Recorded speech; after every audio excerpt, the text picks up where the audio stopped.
domingo pasado, que estuve predicando.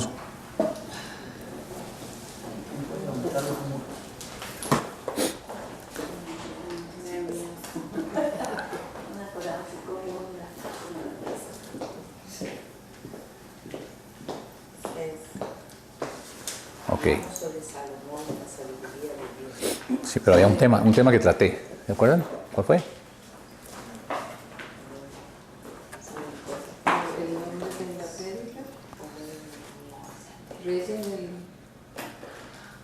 Es el momento de levantar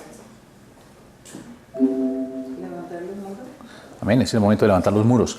Y estuvimos hablando de los días de Nehemías, ¿cierto? Que el muro de la ciudad era la estructura más importante porque significaba la protección de ataques contra el enemigo, ¿cierto? De los enemigos. Entonces hablamos del muro de Jerusalén.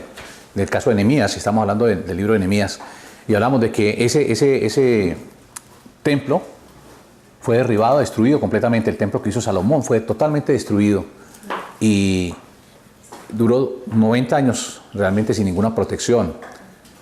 Después de un tiempo, entonces, se reconstruyó lo que fue el santuario, ese templo, pero solamente hasta el tiempo de Nehemías fue que se levantaron los muros. O sea, duró 90 años sin protección ese lugar. ¿Sí? Primero fueron escombros, fue todo lo que dejó cuando la invasión de los babilonios, sí, a cabeza de Nabucodonosor, y se llevaron todos los tesoros, todas las cosas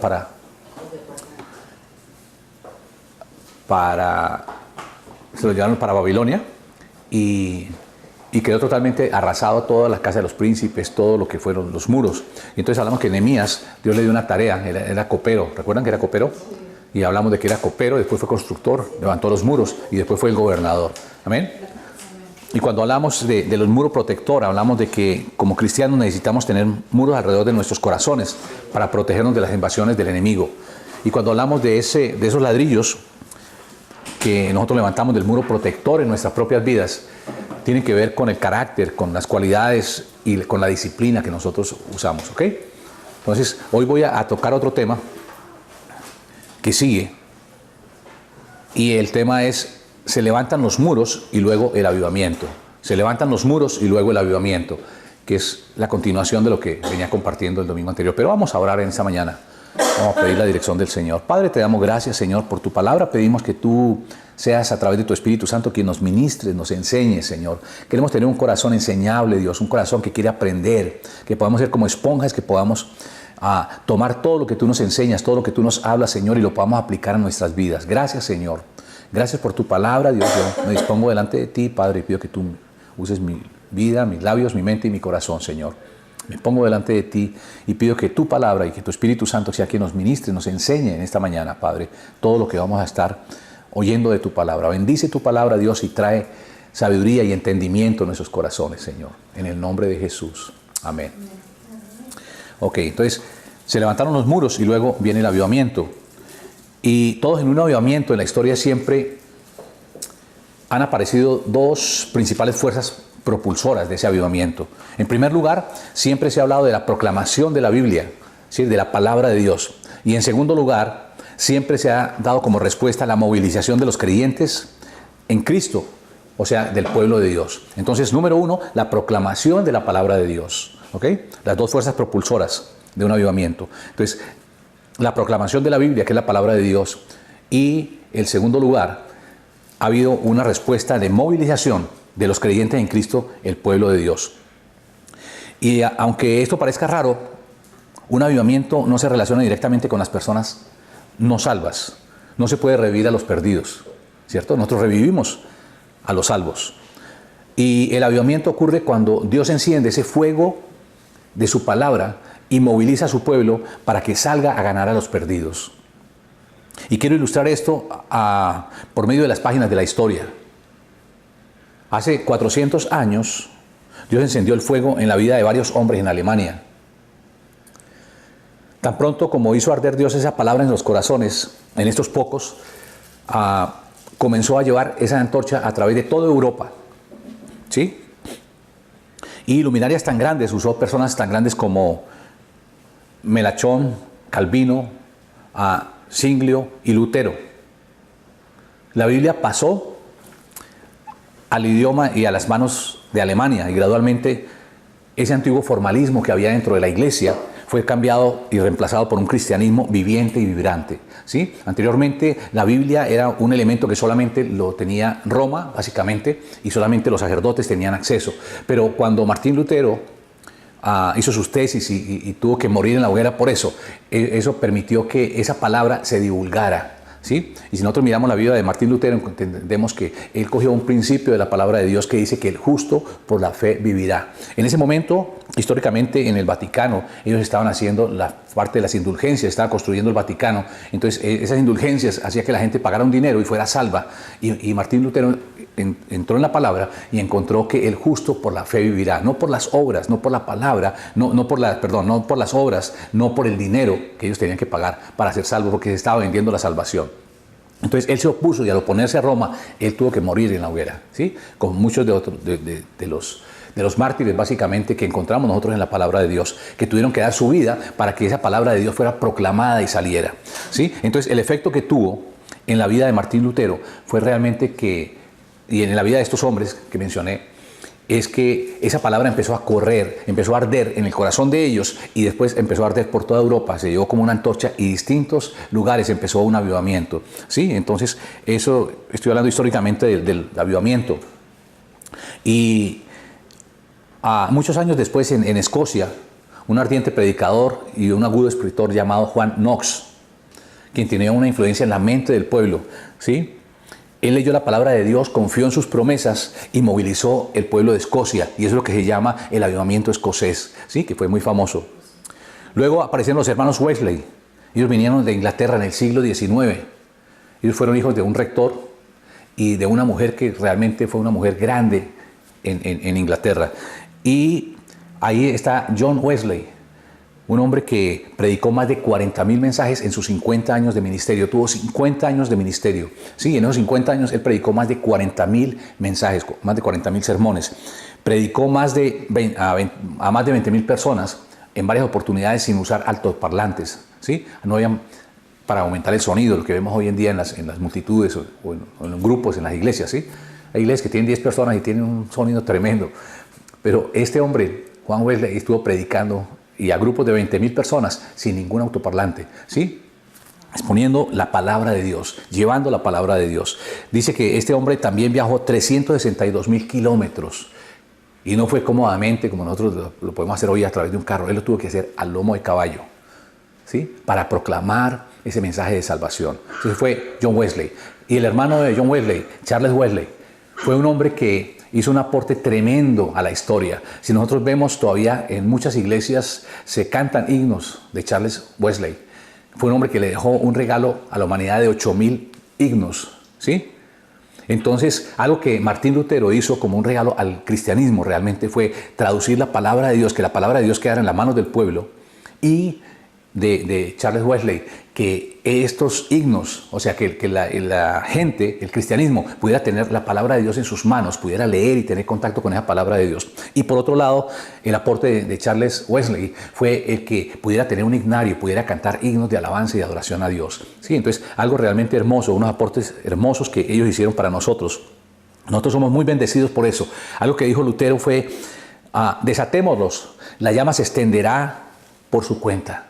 ¿Sí? Y uno mira, por ejemplo, cuando yo estaba mirando esto, yo estaba viendo como en los incendios, ¿no? Muchas veces una persona está fumando un cigarrillo y tira la colilla y eso hace que se encienda un bosque tremendamente, ¿sí? Eso empieza a correr, empieza a extenderse por su cuenta, ¿sí? Y así fue lo que dijo Martín Lutero. ¿Sabe qué? Desatémoslo. Desatarlo es traer la palabra de Dios y ponerla en las manos del pueblo. Y eso hizo que se extendiera por toda Europa un avivamiento, porque la palabra de Dios tiene un efecto que cambia las vidas. Cambia la vida de una persona, cambia la vida de una familia, cambia la vida de una ciudad, de una nación completa. ¿Sí? Es cambiada. Entonces esa llama de la palabra de Dios empezó a correr por toda Europa. Dios usó este tipo de personas que realmente pudieron llevar esa palabra de Dios con denuedo, ¿sí? Que pudieron llevar ese mensaje de salvación, ese mensaje redentor que estaba guardado y estuvo guardado allí por muchos años, por muchos siglos. Entonces, cuando hablamos nosotros de un avivamiento, es cuando la palabra de Dios se proclama y el pueblo de Dios se moviliza, y ahí es cuando se produce un avivamiento, ¿sí? Y hoy quiero hablar del primer avivamiento que está oculto allá en el libro de Nehemías, y se haya registrado un avivamiento que es el primer avivamiento que registra la historia. Y es interesante porque ocurrieron muchos avivamientos, ¿cierto? Y este avivamiento se llama el avivamiento de Watergate. Y Watergate nos acuerda a nosotros de un lío político que hubo aquí en los Estados Unidos hace años atrás, ¿cierto? Entonces, ¿qué es lo que pasa? La traducción literal de esto es la puerta de las aguas. Watergate, ¿sí? O sea, la puerta de las aguas. Y es el nombre del lugar donde se produjo el avivamiento en el tiempo de Nehemías. Cuando uno mira Nehemías 8, verso 1 dice, y se juntó todo el pueblo como un solo hombre. Y en el conjunto de los dos primeros versículos de ese capítulo aparece la más emocionante experiencia después de terminado el muro. Una vez que terminaron el muro, entonces viene algo bien interesante. Y es importante saber que en ese tiempo había un vacío espiritual en la ciudad. El proyecto de reconstrucción del muro se había terminado, el pueblo se había mudado a sus propias casas, y nosotros encontramos en el capítulo 7 de Nehemías, por ejemplo, que hay un orden, empezó a haber un orden dentro de todo. Una vez que terminaron de construir los muros, que hubo ese gran momento de celebración y todo eso, vino un tiempo donde ya Nehemías pasó de ser el constructor a ser el gobernador, ¿cierto? Y empezó a poner en orden. Entonces cogió los levitas y los organizó, cogió los sacerdotes y los organizó, y cada grupo se iba organizando de una forma diferente. Sí, eso lo encontramos nosotros en el capítulo 7. Pero en esa nueva comunidad, aunque los residentes ya tenían buenos hogares, buenos trabajos y estaban ahora bien protegidos con ese muro, había algo que faltaba. Nehemías sentía un vacío espiritual, como lo sentía el pueblo también. Y de todo esto emerge una verdad intemporal. No es suficiente una superestructura hecha, ¿sí?, bien desarrollada, cuando adentro hay poca vida. Y esto es muy real en la iglesia. Todos nosotros hemos visto estructuras y maquinarias organizadas y aceitadas, pero luego hemos visto que eso es todo lo que hay. Y muchas iglesias son como esa máquina impresora, ¿no? De la cual se escribió una vez, que decía que tenía centenares de ruedas, de piezas, de engranajes, de poleas, de correas y de luces. Y todo eso se operaba a través de un botón, ¿sí? Todo eso se operaba a través de un botón. Y cuando le preguntaron al inventor qué era lo que hacía, ¿cierto?, él respondió, dijo, no hace nada, pero ¿no le parece que es muy bonito todo lo que sucede? Todo lo que se mueve por dentro, todas las luces. Y yo creo que la maquinaria no solo es suficiente dentro, o sea, cuando nosotros miramos el aspecto de iglesia. Hoy en día uno mira por ejemplo, en las empresas. Las empresas hoy en día están creando círculos y grupos de empleados que esperan aumentar el interés de ellos dentro de la participación que tiene la empresa, ¿sí?, con un beneficio para ellos, que trabajen de una forma mejor, pero también, lógicamente, para la compañía, que obtenga los resultados. Pero los edificios satisfactorios y las operaciones bien organizadas no son lo esencial, sino es la gente agrupada y protegida, ¿sí?, que es la parte vital de una compañía. Los muros había que construirlos, pero el líder efectivo, que era Nehemías, debía de asegurarse qué era lo que iba a pasar dentro de esos muros, ¿sí? Y cuando nosotros miramos lo que ocurrió después de que se construyeron los muros, hay tres cosas que quiero compartir de Nehemías para asegurar que los muros estuvieran en un uso adecuado. Número 1, nuevo personal. Entonces, tanto Nehemías como el Señor sabía que Esdras podría hacer un mejor trabajo que Nehemías. ¿Por qué Esdras? Porque si nosotros nos acordamos, Esdras era un escriba y era sacerdote. Nehemías no lo era. Nehemías era el copero del rey, ¿cierto? Que Dios lo movió y lo llevó para ser el constructor de los muros, ¿cierto? El motor para construir esos muros. Pero aquí esto es un ejemplo que encontramos nosotros de las tareas y los proyectos que están en marcha por personas que sean aptas. No le interesó que Nehemías era el hombre que Dios había llevado, sino que Nehemías sintió y tuvo ese sentir como lo tuvo Dios, y él le dio a Esdras ese cargo. O sea, lo puso al frente de enseñar al pueblo toda la palabra de Dios y todo, porque eso era lo que él hacía. Esa era su especialidad, por decirlo así. Él era sacerdote y era escriba. Entonces, él no tuvo ningún problema en hacerse a un lado y permitir que Esdras quedara al frente, ¿sí? Y cuando se habla, por ejemplo, de los directores de empresa, se habla que una de las cosas muy importantes que hay que hacer hoy en día es descentralizar. Sí, es quitar, antes estaba todo centralizado, ahorita están descentralizando para que haya un mejor funcionamiento de todas las cosas. Y Nehemías sabía eso, ¿sí? Que eso era cierto, por lo cual utilizó ese potencial que tenía en Esdras, en ese momento crítico en Jerusalén, para que él pudiera llevar adelante lo que se necesitaba, como un vocero del pueblo. Entonces, ese era el nuevo personal. Número 2, el establecimiento de la verdad, y esto es muy importante. Las escrituras se proclaman abiertamente y osadamente, y a menudo cuando se presenta el éxito, muchas veces, tanto en los negocios como en la iglesia, hay una tendencia a operar con el combustible de las emociones, el entusiasmo, los buenos sentimientos, en vez de utilizar el combustible auténtico, que es la verdad establecida. Y yo quiero que recordemos una cosa que es importante cuando nosotros hablamos de un avivamiento. Recordemos que la principal tendencia renovadora y genuina de un avivamiento es cuando nosotros proclamamos la palabra de Dios. Es la palabra de Dios donde está la parte importante. Si nosotros miramos, por ejemplo, mirando la historia, los apóstoles, cuando establecieron la iglesia primitiva, permanecieron en la palabra de Dios.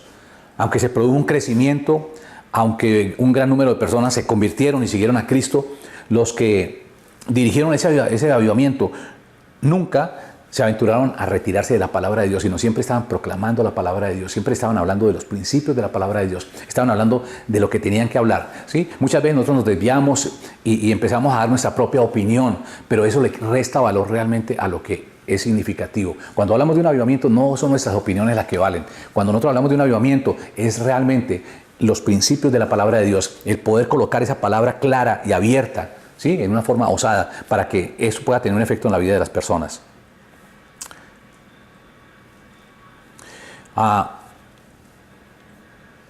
Igualmente se cumplió esto en el caso de los reformadores, ¿no? Dios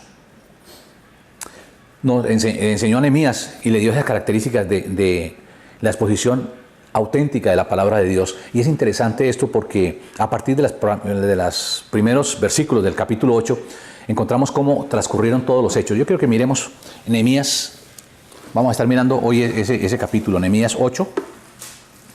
Vamos a empezar en el verso 1. Y fíjate, el título de acá dice: Esdras lee la ley al pueblo.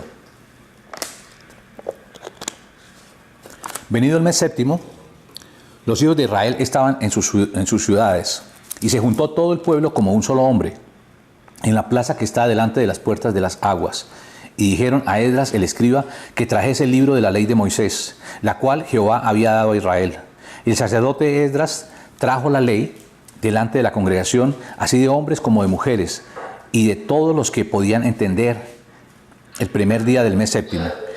Y leyó en el libro delante de la plaza que está delante de la puerta de las aguas, desde el alba hasta el mediodía, en presencia de hombres y mujeres, de todos los que podían entender, y los oídos de todo el pueblo estaban atentos al libro de la ley. Es interesante esto. Es interesante esto que nosotros notamos aquí. En primer lugar, hubo una lectura de la palabra de Dios. Y así es como comienza la exposición, no con la opinión de ningún hombre, sino con la verdad de Dios. Número 2, hubo un obvio respeto hacia la verdad. El pueblo oyó atentamente, ¿sí? Y yo quiero que miremos y observemos algo aquí que parece que está como escondido. Versículo 4 dice: y el escriba Esdras estaba sobre un púlpito de madera que habían hecho para ello. Y el 5. Abrió pues Esdras el libro a los ojos de todo el pueblo, porque estaba más alto que todo el pueblo. Y cuando lo abrió, todo el pueblo estuvo atento.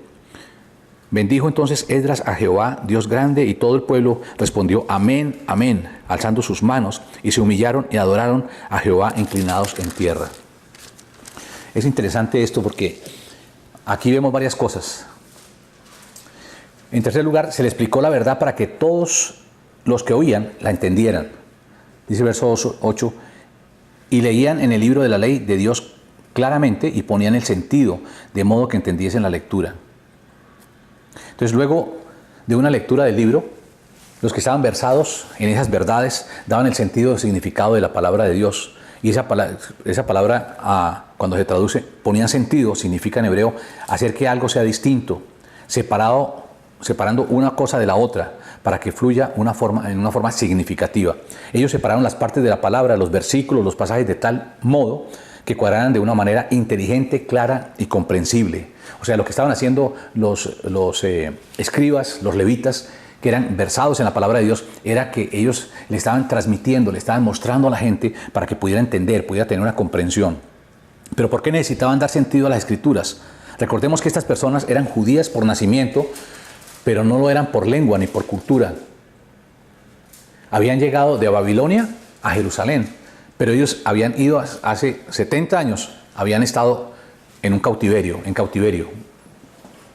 Entonces habían llegado de Babilonia a Jerusalén y habían traído la mentalidad y un estilo de vida caldeo, que era lo que ellos habían visto en la mayor parte de sus días. Las palabras que se están leyendo eran de la Biblia hebrea, eran del rollo, ¿cierto? Y era hebreo.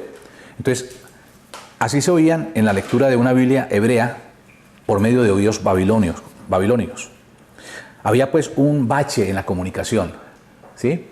O sea, muchas veces, como se dice, no estamos hablando el mismo idioma. Aquí era diferente porque ellos venían con una mentalidad caldea, una mentalidad de Babilonia, y estaban llegando a Jerusalén recién. Entonces había un bache que no les permitía entender. Pero ¿de qué modo los escribas estaban capacitados? Tomaron el texto hebreo y prácticamente lo tradujeron de manera que tuviese sentido a los oídos de los oyentes. Al hacer esto, la Biblia dice que ponían sentido. Ellos abrían la puerta que conducía al entendimiento y la capacidad de ver algo que estaba debajo de la superficie. Ofrecían los escribas al auditorio un profundo significado de las palabras para que como resultado se produjera el entendimiento. Entonces fíjate que no solamente era el hecho de leer, se pararon allí a leer, sino que ellos estaban entendiendo lo que se leía, ¿sí? Yo creo que esto es como, para ellos es como la situación muchas veces cuando nosotros estamos en una predicación en inglés, ¿cierto? Que necesitamos la traducción o necesitamos que nos digan para poder entender y saber dónde va, en qué página vamos, ¿sí? Y eso fue lo que hicieron los escribas allí, ¿sí? Los escribas y los levitas, ellos empezaron a hablarles a ellos, eran versados en el tema, entonces empezaron a hablarle y a traducirle, a mostrarle a ellos para hacerle entender, llevar a un punto donde su entendimiento pudieran entender qué era lo que estaba hablando, ¿sí? Entonces ofrecían los escribas al auditorio un profundo significado de las palabras y para que como resultado se produjera un entendimiento, ¿sí?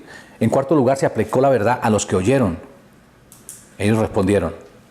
Entonces, verso 9 del capítulo 8, dice: y Nehemías el gobernador y el sacerdote Esdras escriba y los levitas que hacían entender al pueblo dijeron a todo el pueblo: día santo es a Jehová nuestro Dios. No os entristezcáis ni lloréis, porque todo el pueblo lloraba oyendo las palabras de la ley. Entonces, fíjate que aquí habla de que el gobernador, el primero que menciona ahí en el versículo 9, muchas veces cuando hay un líder y ese líder le da la oportunidad de participar a otro, el líder se va y no aparece. Pero ese líder, que era Nehemías, fue el primero que estaba ahí. Nehemías en ese momento ya no era constructor. Nehemías en ese momento era el gobernador. Y aquí lo primero que dice, en versículo 9, dice: y Nehemías el gobernador, y el sacerdote Esdras, escribas, y los levitas, ¿sí? Entonces fíjate que el primero que estaba ahí era Nehemías. Es interesante eso, me llama mucho la atención esa parte. Entonces, ¿qué pasaba? ¿Por qué lloraban? Reconocían que eran culpables, recordaban aquellos años en que habían vivido sin energía espiritual, separados de Dios. También recordaban los pecados de sus antepasados que habían hecho y que por la cual fueron llevados cautivos. La profundidad de la culpa los hizo llorar y era una buena señal, digámoslo de paso. Algunas veces la culpa es un excelente factor de motivación. No todo sentimiento de culpa es malo. Dios utiliza a veces el sentimiento de la culpa para conducir a las personas al conocimiento del Salvador Jesucristo, ¿sí? Muchas veces Dios usa eso. Entonces ellos estaban allí en ese momento que había ese sentimiento de culpa. Nehemías se puso y les dijo: ¿sabe qué? Ahora no hagan eso. Ahora no es un momento para que lloren. Sigamos adelante. Eso es un día santo.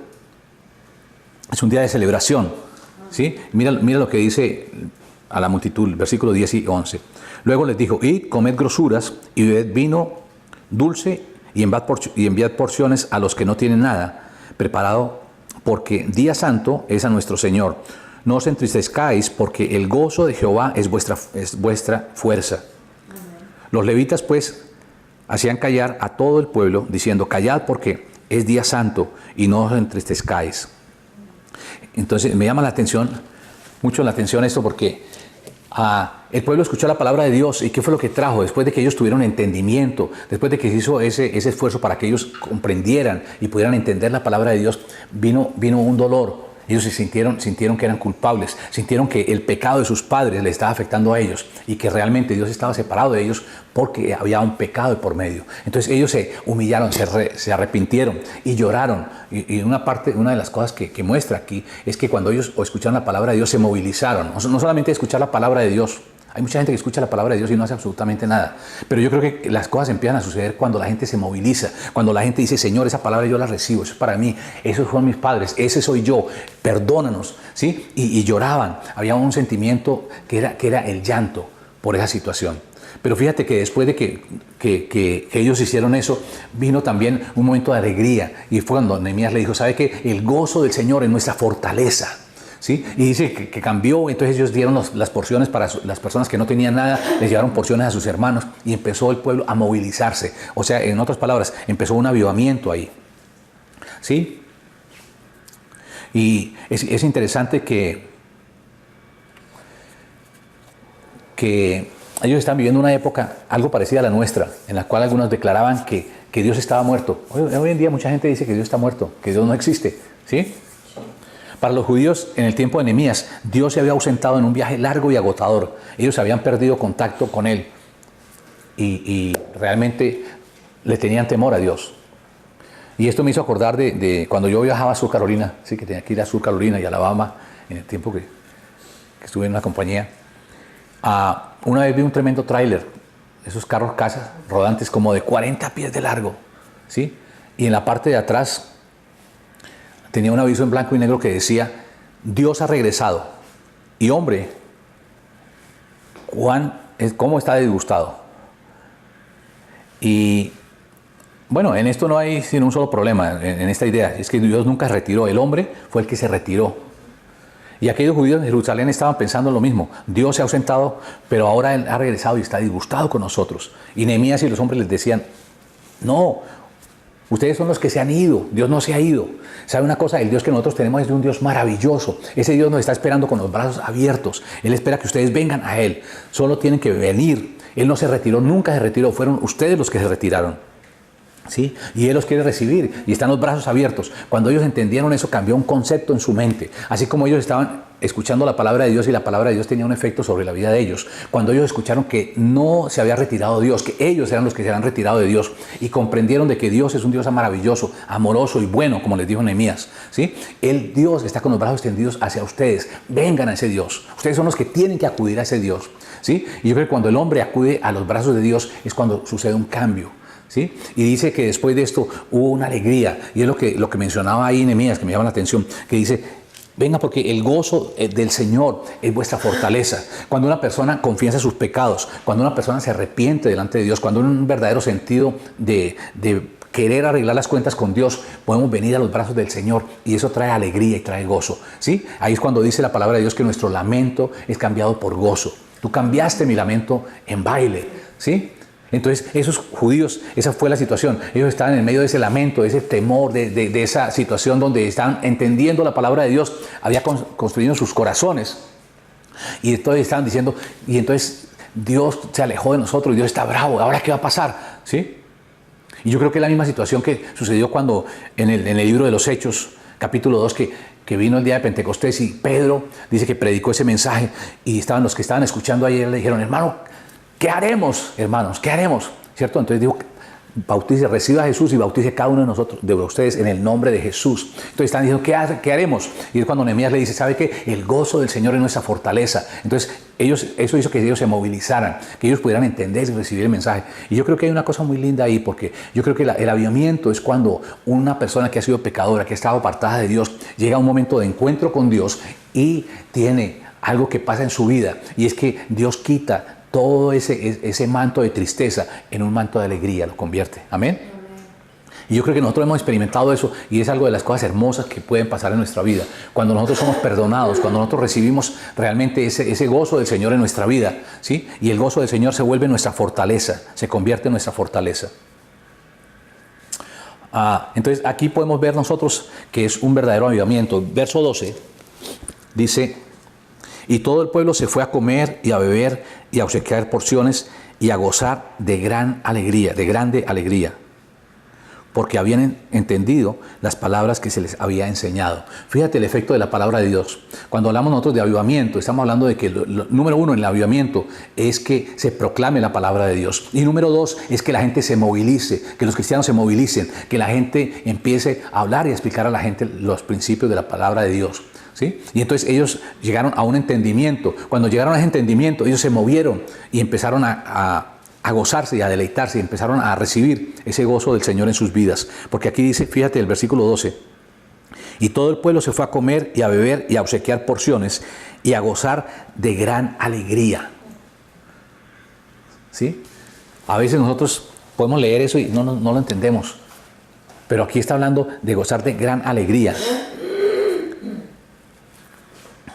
Entonces vemos que cuando se expresa la palabra de Dios, cuando se comparte la palabra de Dios, cuando se habla la palabra de Dios, eso tiene un efecto, eso no queda suelto ahí, ¿sí? Y cuando el pueblo de Dios, nosotros como pueblo de Dios, nos movilizamos para que se proclame esa palabra de Dios, para enseñar la palabra de Dios, para hablar con la gente, para acercarnos a ellos, y hay un entendimiento, hay un resultado de eso que es el avivamiento que viene cuando la gente puede entender y puede comprender su relación con Dios. Puede entender que Dios no es un Dios que está bravo con nosotros. No es ese Dios del látigo, no es ese Dios que está esperando que nos equivoquemos para darnos el primer latigazo, sino es ese Dios amoroso que tiene sus brazos extendidos hacia nosotros, para abrazarnos en amor, para recibirnos y para poner ese gozo de Él en nuestro corazón. Eso lo entendieron ellos y por eso dice que había gran alegría.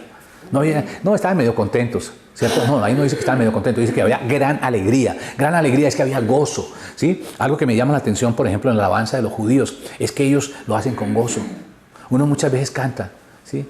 El gozo del Señor, mi fortaleza, es que como así como que no, pero ellos no lo hacen de esa manera, ellos lo expresan, ¿sí me entiendes? Es muy distinto cuando la gente, el gozo del Señor es mi fortaleza, ¿sí me entiendes? Y están contentos, están felices, ¿por qué? Porque eso los está impactando, eso lo están viviendo, y yo creo que eso es lo que trae un avivamiento, nos hace vivir esa comunión con el Señor de una manera especial, de una manera maravillosa, ¿sí?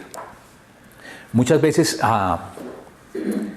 nosotros perdemos ese gozo del Señor, pero yo creo que Dios quiere traer ese gozo. Y lo que Dios nos está hablando en esta mañana es para renovar nuestro gozo, nuestra alegría. Que nosotros podamos pensar, Señor, ¿dónde yo perdí eso? ¿Dónde yo dejé de tener esa alegría grande? ¿Sí? Porque el pueblo tenía gran alegría y gran gozo. Entonces, la Biblia habla de que habían proclamado, el pueblo se estaba movilizando una vez que habían proclamado la palabra de Dios, ¿cierto? Pero como sabio dirigente, Nehemías empleó un nuevo personal. Como líder piadoso permaneció leal a la verdad establecida, pero ahora otro factor que brindó algo significativo a la construcción del muro, y lo número 3, es distinguir entre los medios y el fin. Es la distinción entre lo que hay que hacer de inmediato y lo que viene como resultado a largo plazo. Nehemías había sido escogido esencialmente para hacer un trabajo a corto plazo, ¿sí? Que fue lo de la construcción del muro, que fue algo que lo construyó en 52 días, ¿sí? Una vez que empezaron a construir. Un proyecto que era como un medio para llegar a un fin, no un trabajo amplio y final. Su dirección debía prevalecer sobre la construcción del muro protector. Era una tarea vital, pero no era definitivamente una asignación final. El propósito del muro no era simplemente tenerlo, sino que contuviera, protegiera e identificara al pueblo de Dios. O sea, el pueblo de Dios estaba en un lugar dentro de ese muro. Y eso es lo que lo contenía. O sea, ahí dentro de ese muro empezó a estar el pueblo de Dios. Ahora, fíjense una cosa. ¿Qué era lo que había cuando llegó Nehemías? Solamente había piedras quemadas, habían puertas quemadas, estaba todo un muladar completo allí.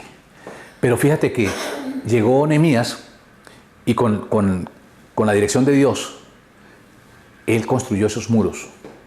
Con la oposición de Tobías y de todos los que estaban fuera, que estaban haciendo una oposición. pero él construyó los muros. Pero algo que él tenía era que era un hombre de oración, un hombre que estaba buscando de Dios, estaba pidiendo la dirección a Dios, y por eso tuvo sabiduría para enfrentar a esos enemigos de afuera. Por eso tuvo sabiduría para motivar al pueblo a construir ese muro, y por eso tuvo éxito al terminar ese muro, ¿sí?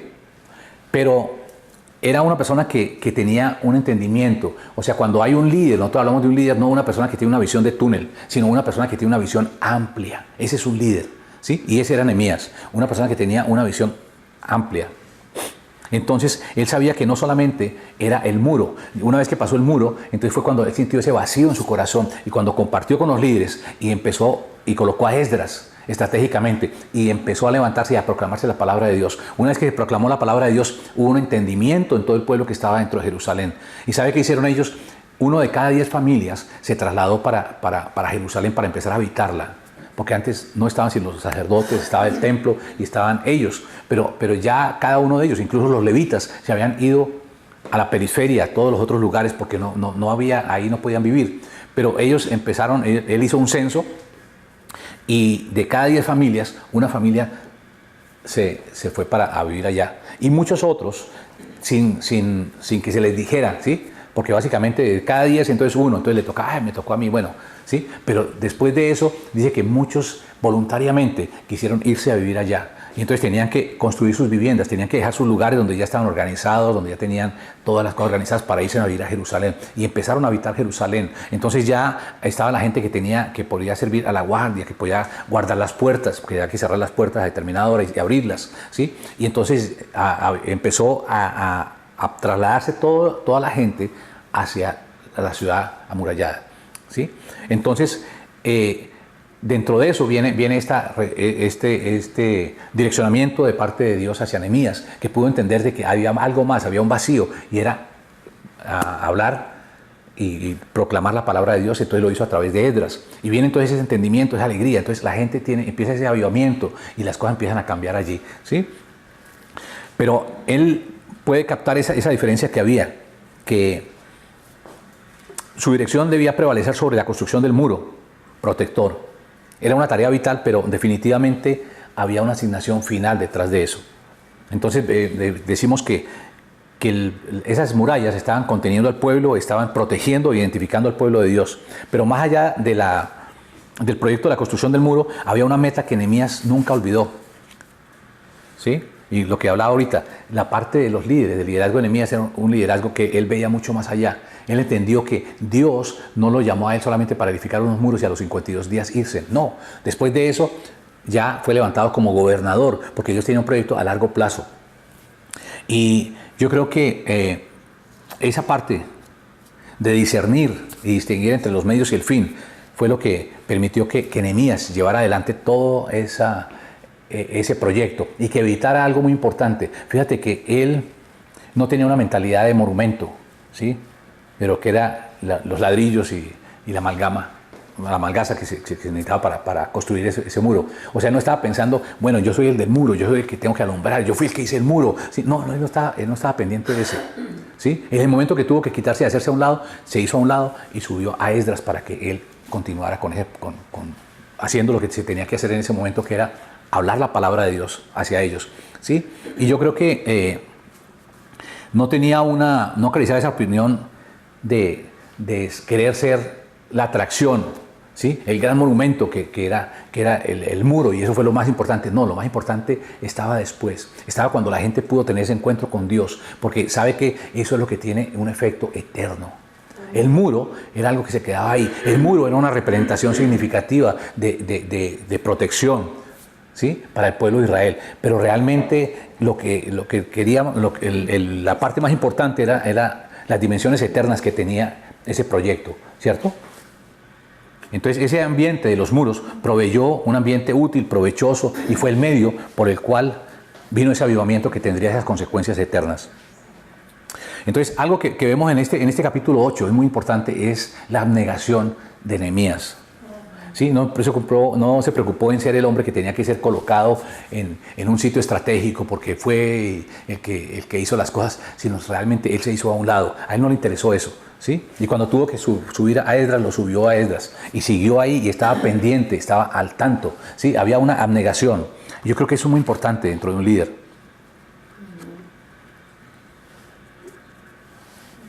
Entonces, para él no hubo ningún problema apartarse hacia un lado y permitir que su proyecto del muro virtualmente fuera pasado por alto,